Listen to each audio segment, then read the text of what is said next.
Hi you guys, welcome to my little paintbrush. My name is Miss Cami and I love these cherries so much. I'm thrilled that you're here to paint them with me. I hope you have as much fun painting them as I do. They're super simple, nothing to stress out about. And one thing I love most about this painting is you can really personalize it. So hopefully you have our paint kit, because if you do, you will have everything that you need for this painting. You'll also get the primary colors. Let me show you here on our screen. This is how I like to lay my paint out. You can see I have several piles of white, and that's always a really good idea. That way you don't contaminate a pile and then you have to waste the whole thing. But in our paint kit, we have all the primary colors. And what's great about that is you can really personalize this piece. You can make purple for your bow. You can do an orange bow. You can do a purple background. You can do just whatever you want. You can really make this your very own. So I hope you do that. If you don't have our paint kit, get it next time. You won't regret it. But for now, you can just use whatever supplies you have, and let's get started and see what fun we can have together, okay? Let me quickly just show you what brushes I have. That way, if you don't have our kit, you'll know which ones I'm using. Our paint kits all come with these exact sizes of brushes, okay? So if you have our kit, you'll have these already.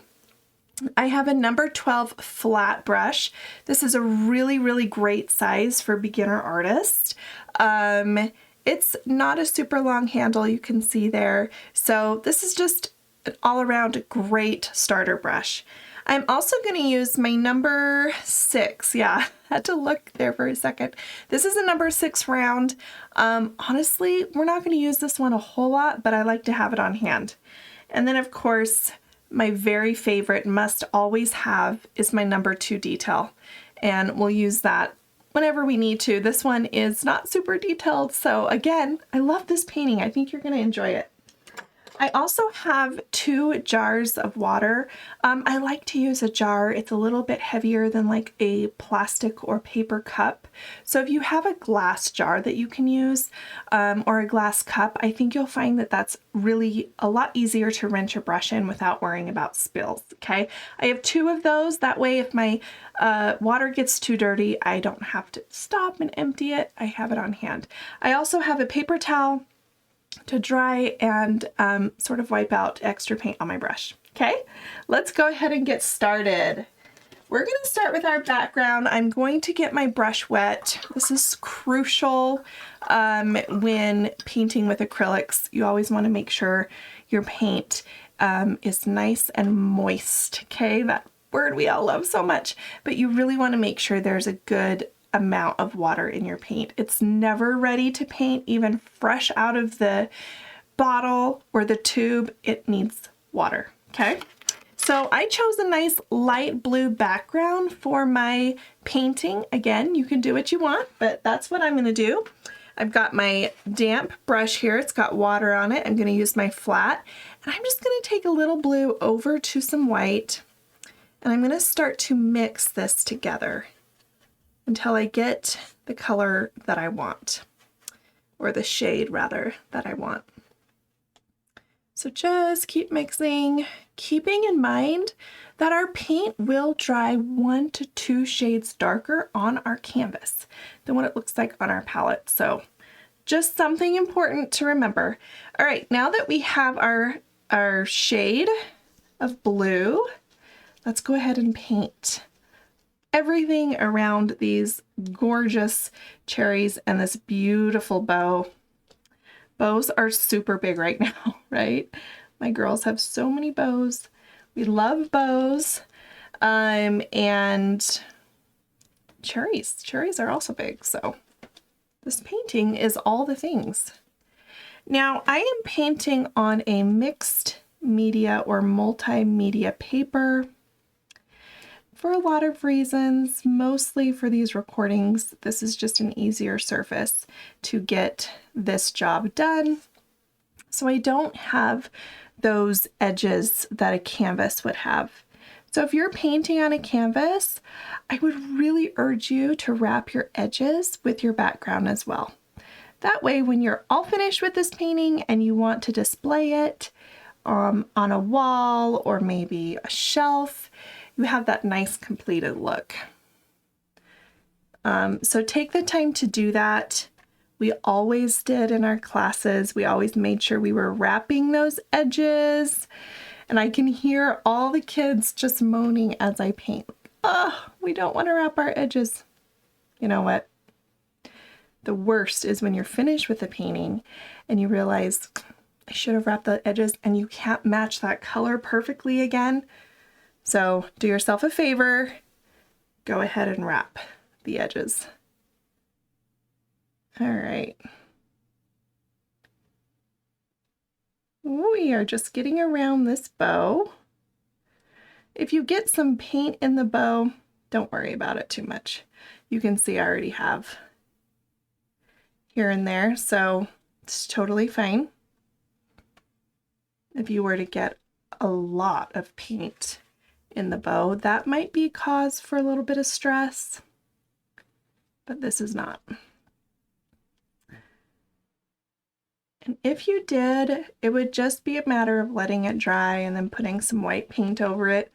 Or if you had a handy Clorox wipe nearby, you could wipe it out. Those were really popular when we taught in studio because the Clorox wipes have alcohol in them, so they'll eat away at the paint and take it off your canvas really easily. All right, I'm going to do my best to get up around these stems. Again, just kind of doing my very best, but not perfection by any means, especially because the stems are going to be green, so they're in the blue family. Thought I got paint on me for a minute. So I don't really have to stress about getting paint in there.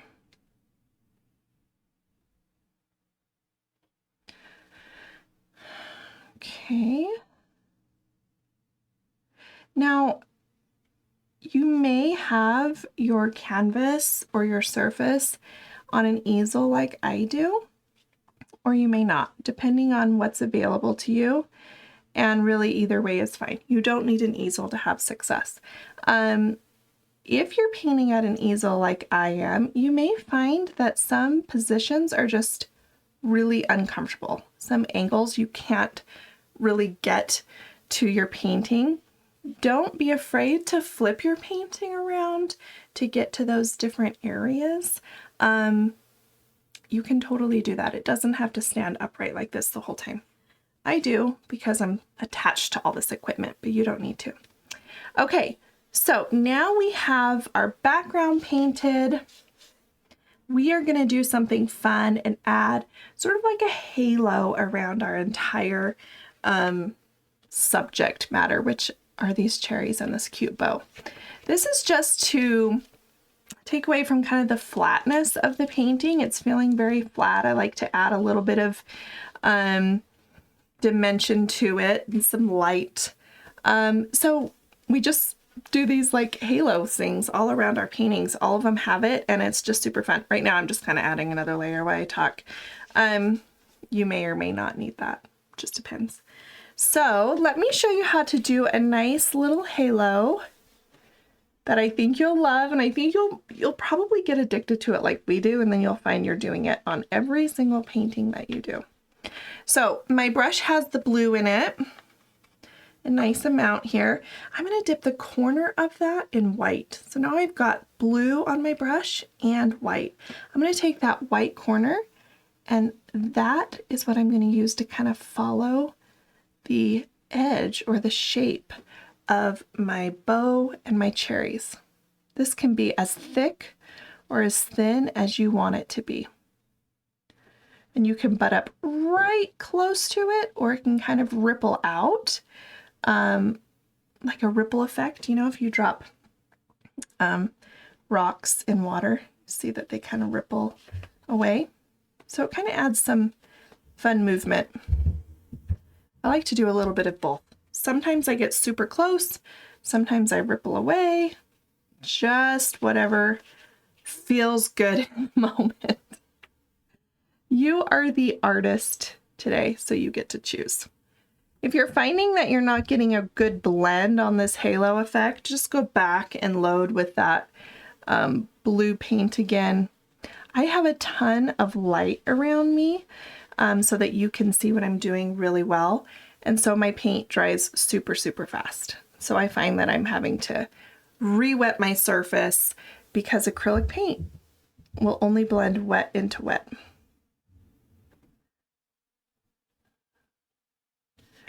So we're getting this cute halo going all around here. It can be chunky, it can be thin. You can go around the stems or not.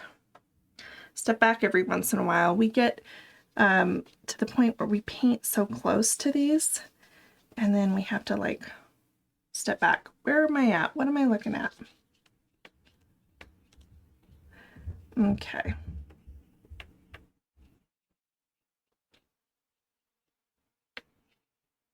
This is looking fun though.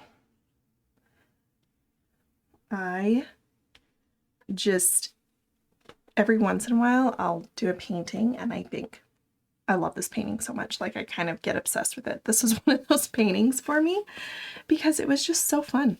It was so fun. And it's hard to create a painting that has very little stress in it. And this one kind of felt that way for me. So hopefully you're feeling that way, just having fun with it. Okay, I think our background is all in. I'm going to take a minute to really wash my brush. Get that background color out as best we can. Swishing it around really good. Hopefully you can hear that swish a little bit. You really want to get in there. And that's one reason why I say go ahead and get a glass jar or a more weighted cup to rinse your brush in, because you're going to really want to swish that brush. Okay, so we have some, the paint is falling as I've been painting. But we're going to go ahead and go to these cherries, which of course are red, but I'm going to add the smallest touch of white to some paint. This is just for coverage, because believe it or not, even though red is super bright and super fun, we need some extra help with coverage. You might even find that you're doing 2 layers of red on the cherries because it's just a thinner paint. The darker the paint, honestly, the more help it needs with coverage. It's just the pigments. White is our strongest paint, so we use it a lot. All right, I'm flattening my brush as best I can to get a nice clean edge. And then smoothing it out. Get right up next to that stem. Use my finger to get a little of it out. Don't want too much red in my stem before I get a chance to paint it. All right, there's our first cherry. Isn't that fun, the pop on against this blue? I love it so much. Obsessed. Here's our next one. So I almost made these little disco ball cherries. And I really wanted to, but then I just was like, you know what? I want this to be doable for all ages, and I didn't want to get it too complicated. So if you're feeling a little more daring than I was when I created it, you can go for it. And you can do little disco balls. But I'm going to stick with my cherries. All right, so we got the cherries in. They're looking fabulous. Let's let that layer dry, and if we need to do another one, we can. And let's move up into this big, glorious bow, which I did a nice pale pink, which we're just going to use red for. So this is a very simple palette, has everything we need. I'm going to go ahead and get my lightest bow color. So that's the color overall. This right here is going to be a little shadowed, but we're going to paint it with this bow color first. So we want to go a nice light. I'm going to wipe some of this red out because it doesn't take a whole lot of red to make this pale pink color. Again, keeping in mind that it's going to dry darker. That always helps because I can't tell you how many times, I'm going to wet my brush a little.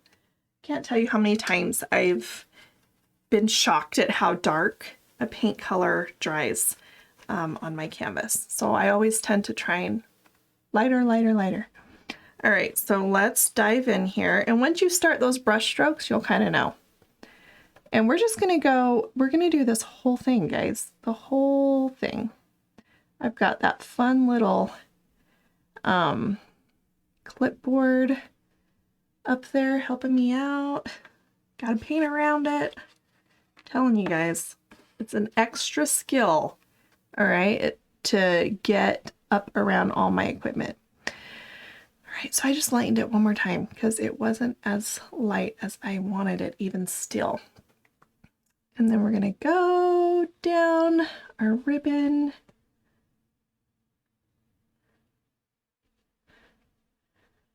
Lovely.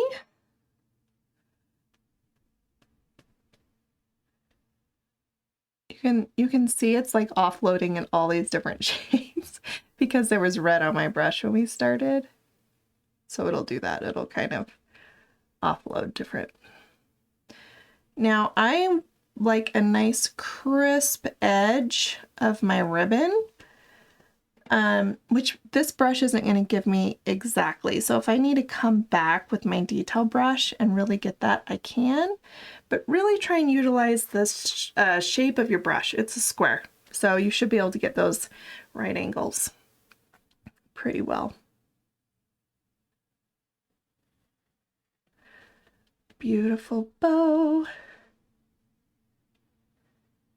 And like I said before we started painting, really this bow would be beautiful in so many different shades.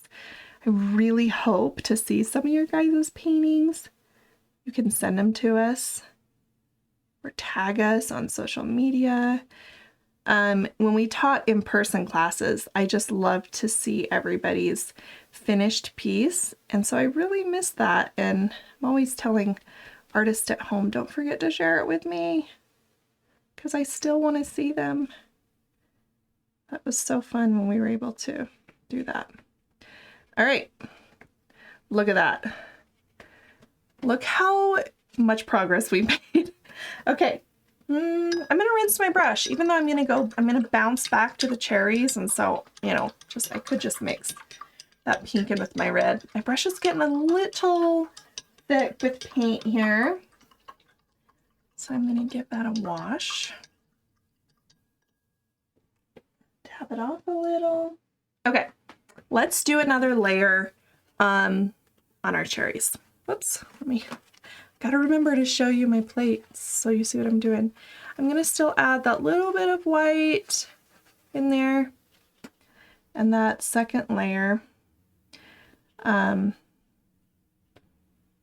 It makes a difference, that second layer.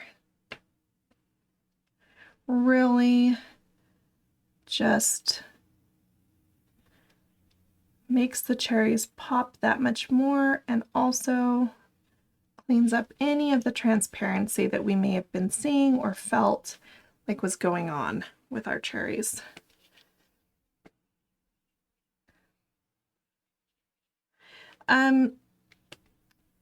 I failed to mention, so I will now, I tend to paint pretty fast.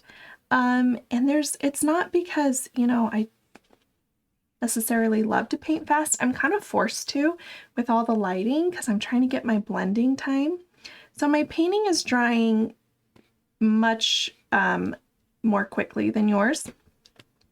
So if you're feeling like, holy cow, I'm still on my background, that's the great thing about technology. You can pause this. So anytime, pause, rewind, turn it off, try again tomorrow, whatever you need to do. You don't have to stress out. Okay, we're gonna make our shadow color for the cherries, and this is actually gonna be like a plum color, and I'm gonna use the blue that we used on our background, believe it or not. So I'm just gonna bring a little blue over to red and start making this deep like I said, kind of plum color. Mix that together for our shadow. And I don't need a ton of it. As you can see, I'm not making a lot, but I do need enough that I don't have to make it again. I don't really want to have to try and match the color. And I want a nice pile like this. I want it to be enough that I can dip the corner of my brush in. So just about like that. Rinse your brush because you don't want to shadow the entire cherry. So you want to get that shadow color out. Then we're going to reload with our cherry color, and we're going to give our cherries a nice shadow down at the base. So this is very similar to how we did our background with the extra white around our subject matter. I'm going to load my brush with red and then dip it in that plum color. And see how I wipe the brush so you can kind of see it? One side has that bright red and the other side has that plum color. And that plum, you want that color to face whatever area you're trying to shadow. So in this instance, I'm shadowing the base of my cherry. So that plum color is going to be at the bottom. I'm going to come up here and then shape around. Same thing. I don't necessarily want to get too much on the top. That'll be more where the light is. So I'm kind of angling it so it just gets the base. Now, you might have to do this more than once because we are again working with that red. So we'll probably come back and go over that one more time. But while that kind of dries a little, let's go over and do this one.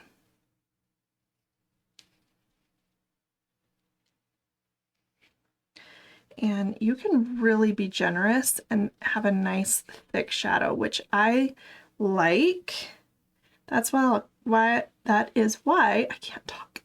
That's why I will go over it again. Holy cow. I'm recording this in the evening and I have had a long day and I've had to talk a lot today. So I'm sorry if my words are a little bit not making sense. So I really want to clean up this edge, but again, I'm working with this. The way the easel is, this is when I would typically probably turn my canvas a little bit, so feel free to do that.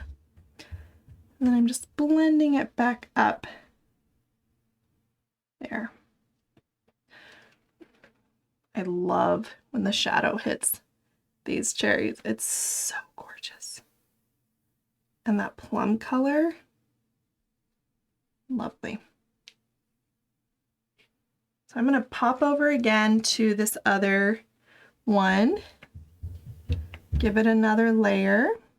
And you don't have to. Maybe you really feel happy with how yours turned out and the amount of shadow you have. So you don't have to come back and do it again. I just like to add a little more. Trying to see here. Yeah, I like that better. And I'm also going to go under my stem and create a bit of a shadow there as well. Because the stem, oh, I need to wash my brush. That's what it will look like if you have just shadow on your brush. So if that happens, just wash your brush out, kind of blend it back in. The stem is going to have a little bit of a shadow. It's going to groove in a little bit. So that's what we're trying to depict there. Then come up and then we can kind of blend it if we wanted to. Back down. Nothing too crazy. Let's see if we can thicken that up a little bit. I'm having a hard time seeing it.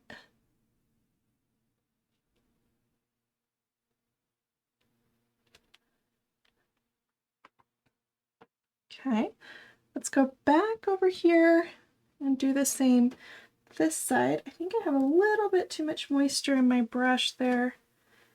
Just take some of that out.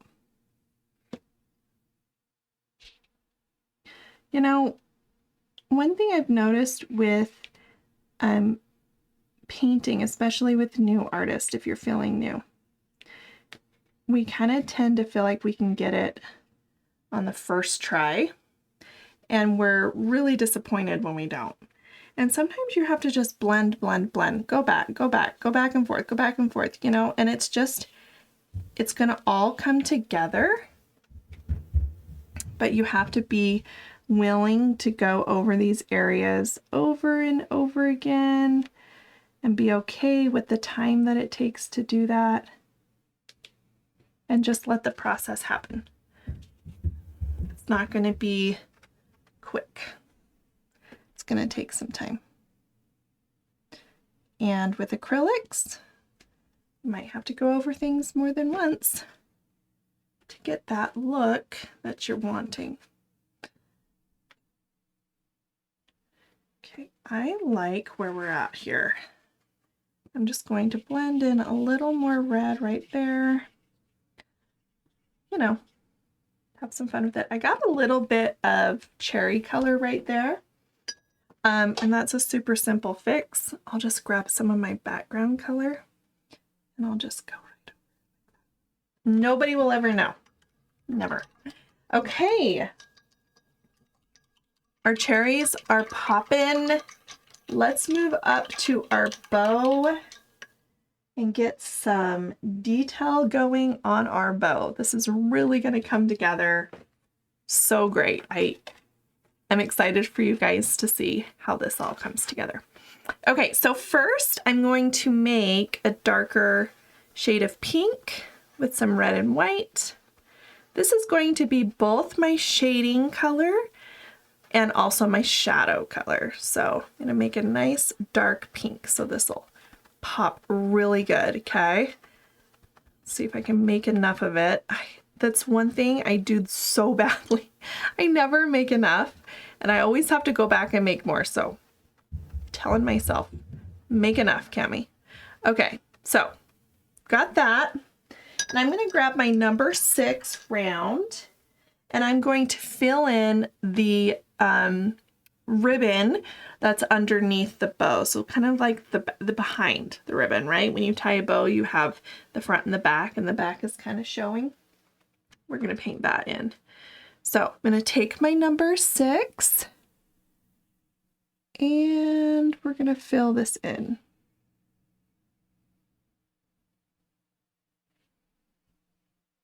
Again, so great about our paint kits because you'll have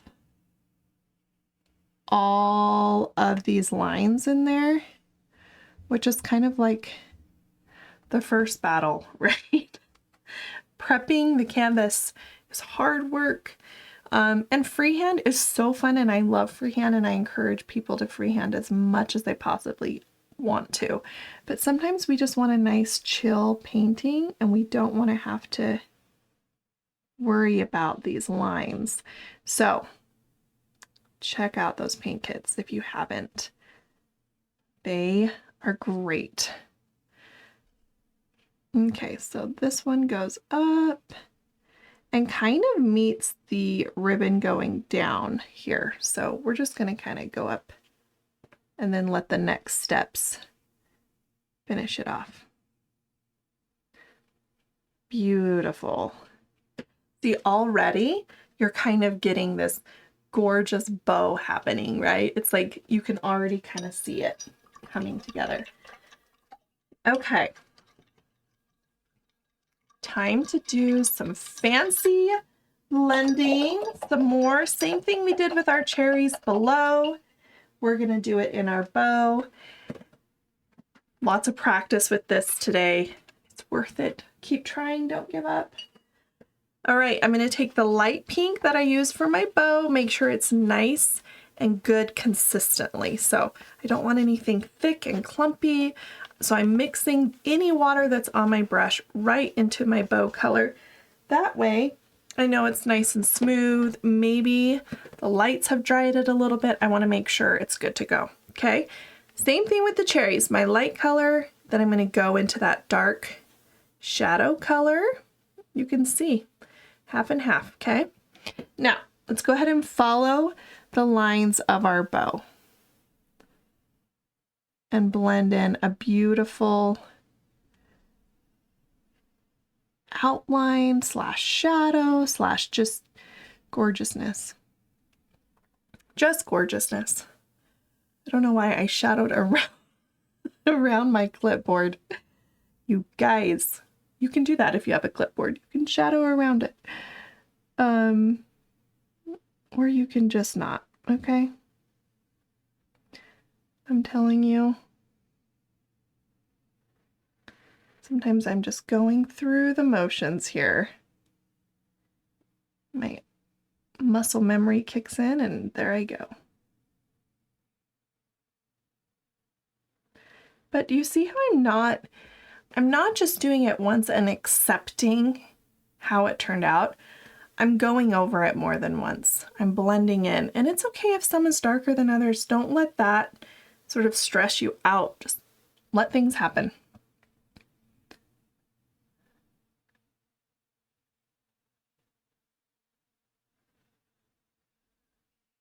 So this one is where we're really going to find where that bow comes up. And notice oh, that's a lot of dark pink.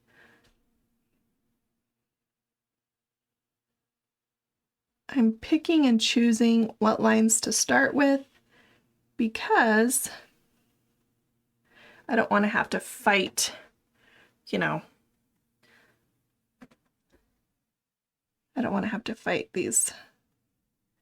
I'm going to go ahead and do a shadow just under there because that would cast a shadow, right?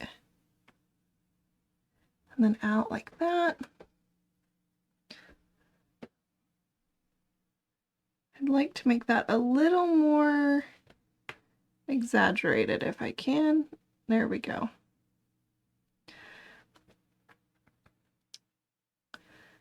And then we'll come up along this edge.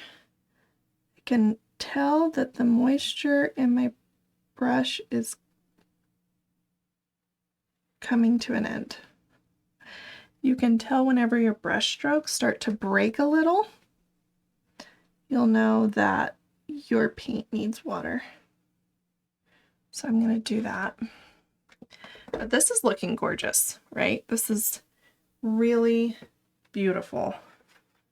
Okay, so I'm going to mix some more water in. How's it coming?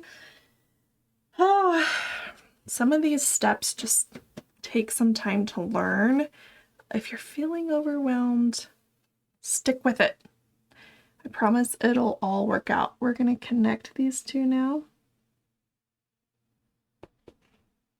And I'm just going to do my best to blend the two together. It's not going to be perfect. That is another thing I just have to tell artists all the time. You know, we're used to these prints, these perfect prints, and hand-painted stuff just doesn't get the credit it deserves because it looks hand-painted, you know, and we're like, oh, that's not perfect. Of course it's not. It's hand-painted. So if you're going, oh my gosh, my painting looks hand-painted, then you did it. You did exactly what you were supposed to do. Okay, there we go. Let's pop over to our other side and try and do the same thing.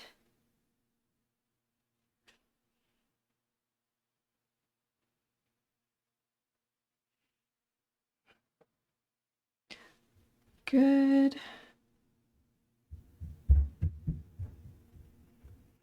Can hear someone running upstairs, so if you hear my ceiling sounds like it's gonna collapse, it's just one of the kiddos doing acrobats upstairs.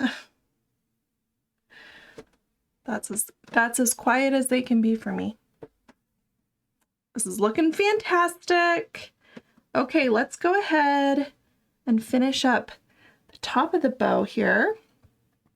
We are going to blend just a little bit around here. Make sure we've got a nice finished piece up here. Looking good.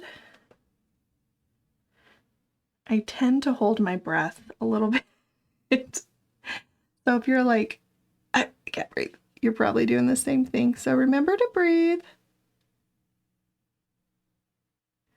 I just do when I'm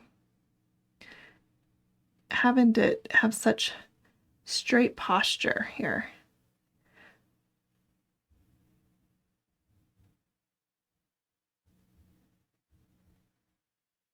Nice. I think bows have become one of my new favorite things to paint. I want to put a bow on everything. They're so great. So the bottom of our knot, we're going to shadow. So just kind of do your best to just angle it and shape the bottom.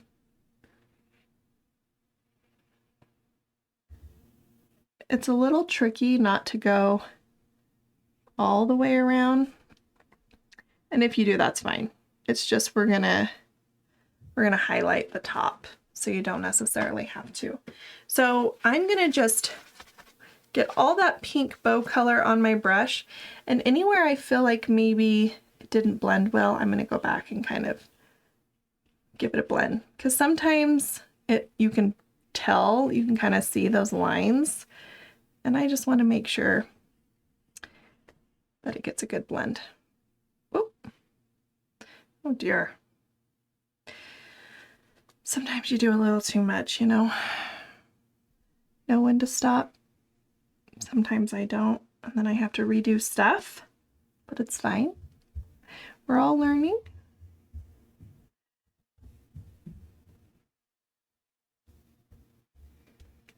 This dang middle knot is giving me a little bit of a run for my money here. Okay, this is fantastic. This bow is looking beautiful. Love, love, love. Okay, we are going to give just a little shadow in our shadow. Okay, so load with that darker pink you made. I'm just running out of space here. And then a little red, straight red on one corner. And we're gonna go into the shadow of the shadow and shadow. Okay, so here we go. We're gonna go along here. My brush is not being super nice to me here. Kind of try and lay it flat so I get a nice clean line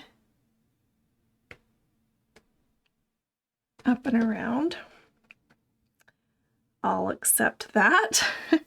Let's do the same thing over here. Now we don't have to go all the way around because we're just kind of shadowing underneath, you know, kind of where that upper and bottom layer meet. So we don't have to necessarily go all the way around, so you just kind of blend it back into place. Just like that.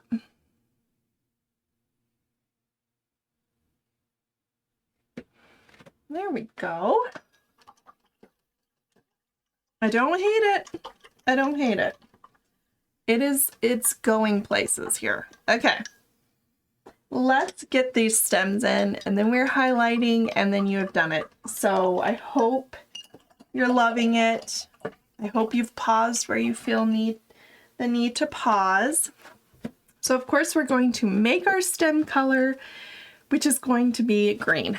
And we're gonna mix some blue, white, and yellow together.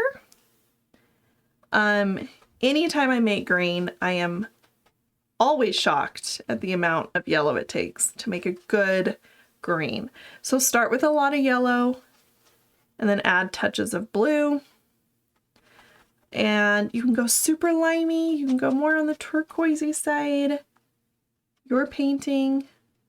Add white to lighten it up. Okay, all those fun things.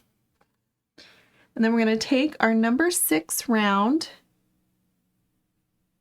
and we are going to paint in our gorgeous stems.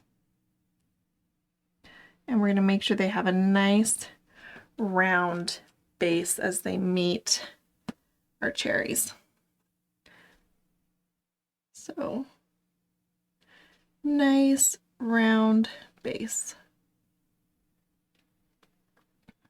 So it really gives the impression that it's going and it's attached to the cherry, right?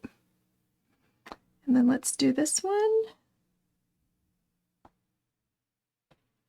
all the way down. Same thing, we're gonna make sure it's got a nice round connection with that cherry. And then back up.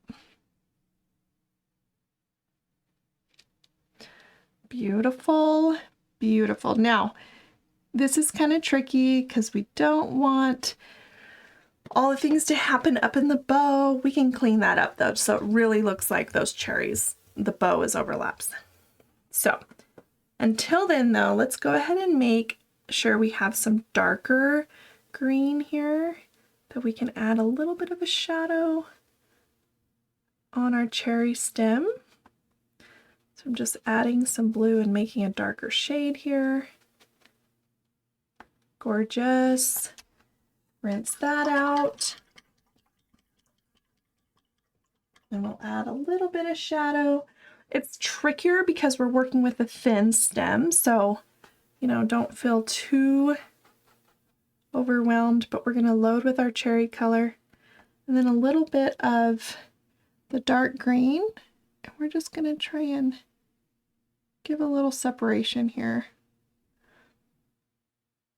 And you might have to really lay it on thick to see it at first, and then shadow right down in there. This other stem is going to be shadowed in that same direction.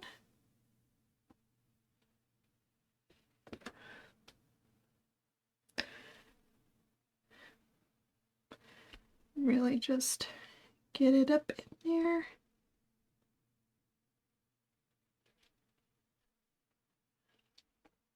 Gorgeous. It's going to pop even more when we add our highlight. So trust the process. Trust the process. Looking good. This stem got a little chunky on me, but you know, no cherry stem is the same as the last, so we can just accept that nature is perfectly imperfect. As I try and fix this, it's just gonna grow. So I'm gonna accept. That's what I'm gonna do. All right, I'm gonna wipe, not wash that off, and then I'm gonna add some white to my brush and go ahead and add a highlight to the other side of the stem. And like I said, this is where it'll really pop.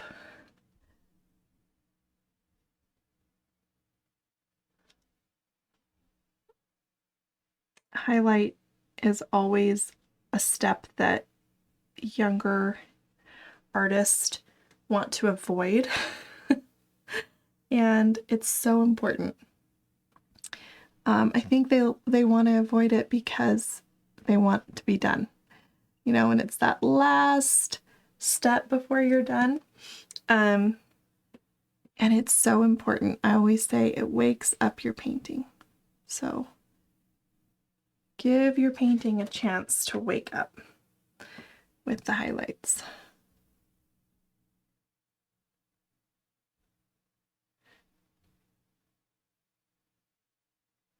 And you can go over it as many times as you want, adding and subtracting and all that beautiful stuff. I'm pretty happy with the way my stems look, so I'm going to leave them. But I am going to hop into this color right here. And if I feel the need to kind of clean up, because I want to make sure that this bow is over the stems, not the other way around. So I just kind of closed in the gap a little bit, if you will. Wow. Okay, let's highlight this amazing painting. What I'm going to do is really wash my brush well, and then I'm going to leave it pretty damp. I'm going to squeeze some water out. There, I guess I should be showing you in the screen. I'm going to squeeze some water out, but it's going to remain fairly damp, and I'm going to set the corner of it in white, and I'm going to use that corner to highlight. Okay, so let's go. We're going to go up in here, highlight again. Maybe I'll go over it twice, like I said before. You know, if your brush is maybe a little too damp or not damp enough, after that first brush stroke, you really know, and then if you need to go back, you can. Okay, now we're going to go up here, highlight up here. See how I'm kind of scooting along the edge for a thinner stroke, and then I flatten it out for a thicker one. We're going to go in the center, like I said, and highlight that. Let's do that one more time just to make sure that closes in better. There we go. And then down here, we don't want to take away from all of the shadowing work that we did, but we do, again, want to kind of wake up this painting. And this is, oh dear, this is the way to do it. Get some pink on there. There we go. My brush is a little wet or a little dry, so I'm going to add some water.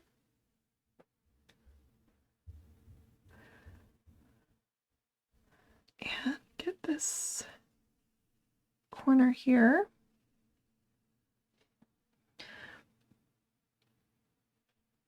It's being a little stubborn because I had some pink in my brush, but I am not going to let this highlight win.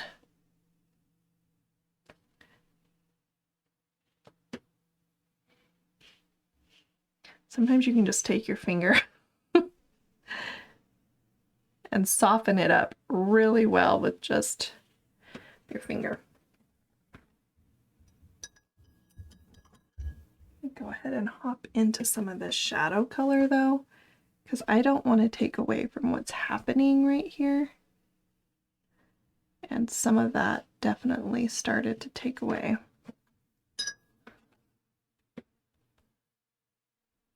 Don't ever feel like you have to settle for anything when you're creating. If you don't like the way something is turning out, you can keep working on it. You don't have to just let it go. You keep working on it. Rinse that brush out because I had to regroup. Let's do our cherries. The last highlights here. It's beautiful. Corner of my brush. It's nice and damp. And I'm going to scooch on the edge here of my brush, come around, and then finish right on top there. Or you can start on top and you can scooch down. Either way. I just like that nice little angle to start. Nice chunky highlight, and then we can scooch it away like that. Oh, and I love when it breaks off like that. So cool. Might thicken this one up just to match its brother or sister over there. Gorgeous, gorgeous, you guys. How fun is this painting? I mean, I feel like we've been on a journey, but a fun one. I'm gonna sign my name. I'm gonna do it in this dark blue. Why not? Choose a color, get your detail brush out, and sign this beautiful painting, okay? Even if you're like, I'm not 100%, I love it, sleep on it, okay? No matter what the painting is, I always like it more the next day, okay? Find a great spot, which is anywhere you want it to be, and sign your name. You guys, I hope that you enjoyed this painting with me. If you did, give me a thumbs up. If you're feeling brave, send it to us or tag us on social media so that we can share it with everybody else. Remember to check out our paint kits. We have hundreds. They all have a paint along video. You can paint, anybody can. Thanks again for joining me. Bye-bye, guys.